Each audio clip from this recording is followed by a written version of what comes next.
Jarasanda was a very powerful king of Magadha, and the history of his birth and activities is also very interesting. His father, King Brihadratha, was also a very prosperous and powerful king of Magadha, but he had no son, although he married two daughters of the king of Kashi.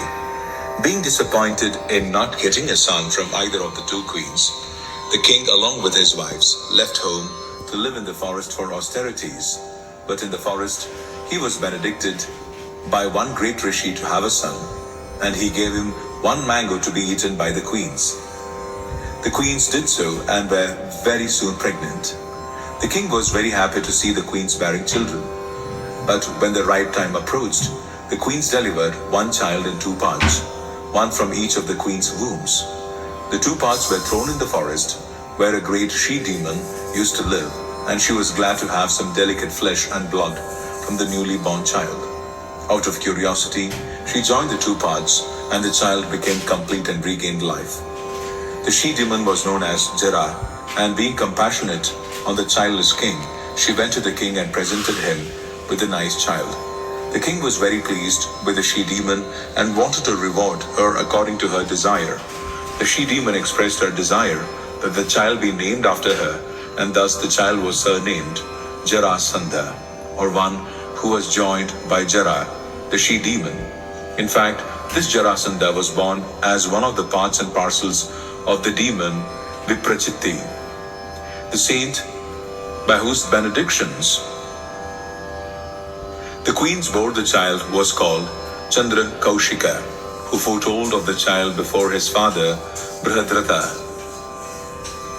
Since Jarasandha possessed demoniac qualities from birth, naturally he became a great devotee of Lord Shiva, the lord of all ghostly and demoniac men.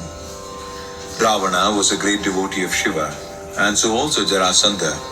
He used to sacrifice all arrested kings before Lord Mahabhairava, Shiva, and by his military power, he defeated many small kings and arrested them to butcher before Mahabhairava. There are many devotees of Lord Mahabhairava, or Kala Bhairava, in the province of Bihar, formerly called Magadha.